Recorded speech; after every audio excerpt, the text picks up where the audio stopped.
So as I'm sure all of you already know, when you play in a band, you have to go do rehearsals.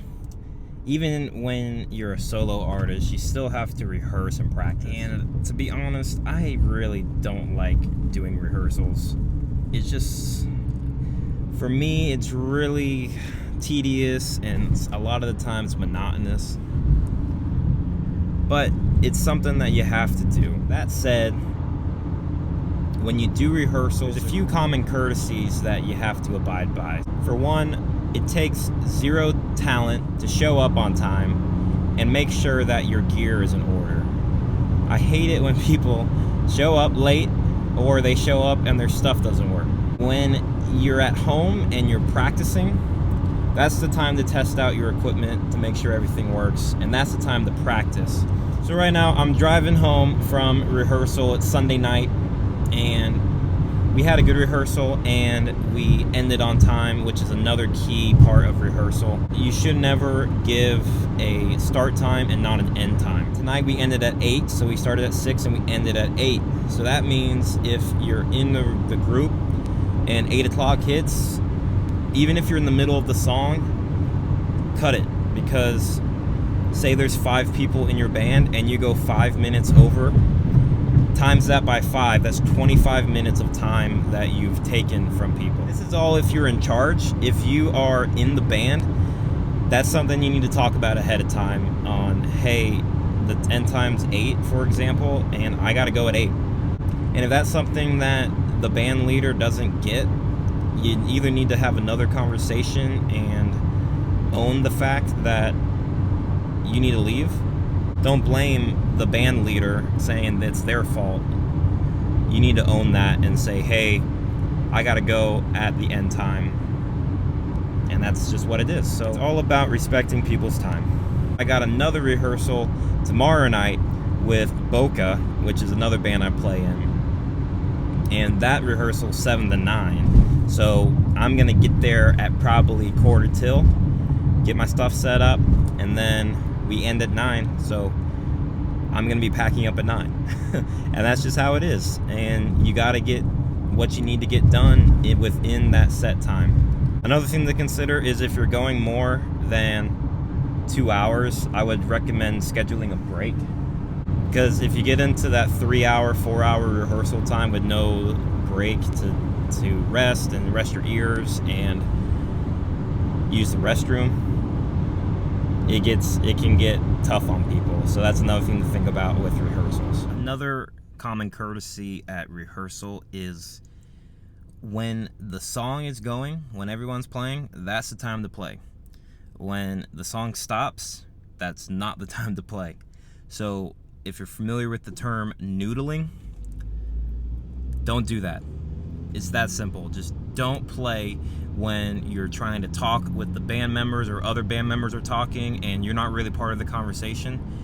It's super annoying and it's super rude to be playing your guitar or whatever instrument you play while other people are trying to have a conversation. And a lot of the times the conversation is important and you should probably listen because they're probably talking about the song.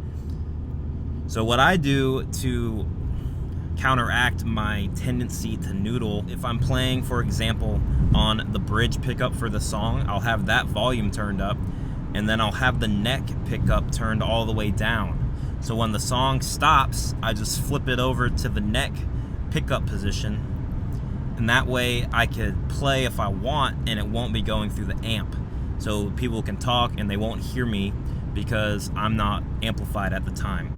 So that's a good pro tip for you.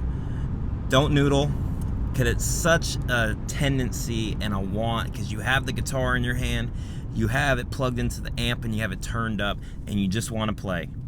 But when people are trying to have a conversation and the song isn't going, that's not the time to do it. I'm gonna check in again tomorrow for the Boca rehearsal. Tonight, again, we were with Bay River. Check out both the bands, Boca Band and Bay River Band, and we'll wrap up Gig Vlog Episode 2 rehearsal style. Don't hate on me. That clock's a minute fast. Another pro tip, don't have stank breath. Just don't be sticky in general.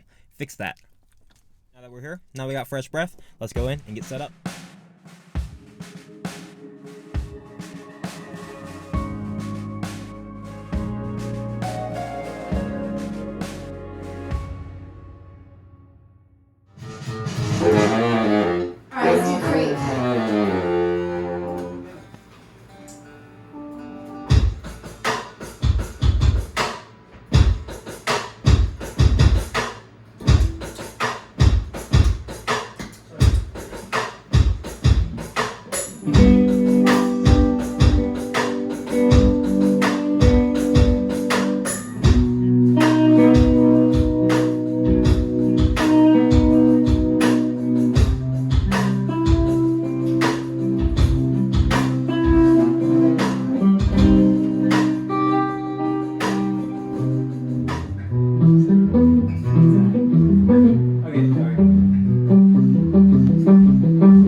Making me a better musician. We good at that song?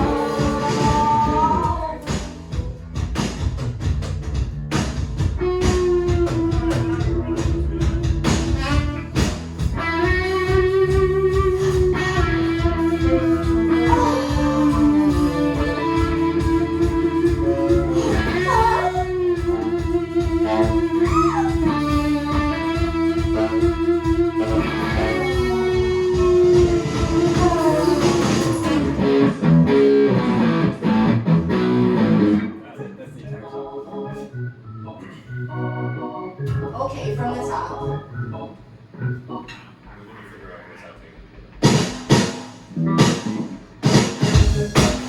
Alright, so we just wrapped up Boca rehearsal. We have a gig on Saturday and today's Monday, so today was the last rehearsal till our gig.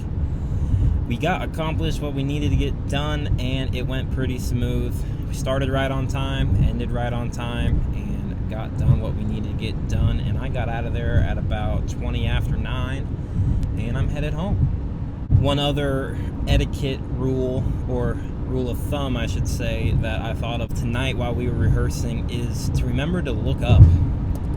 As guitar players, we get so caught up in our fretboard and our pedal board, and we forget to look up sometimes, but being engaged with the other members of the band is such a crucial part of being able to play in time together, being able to get cues from each other, being able to play off of each other.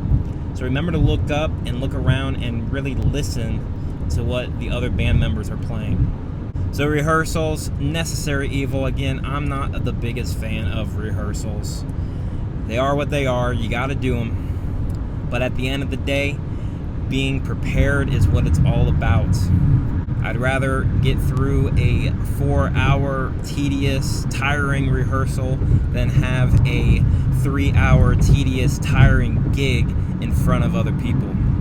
So just do the rehearsals, get down what you need to get down, get tight, and go and kill those gigs, guys. So on that note, remember to stay on the path. Always get some, and I've been James Bush, out.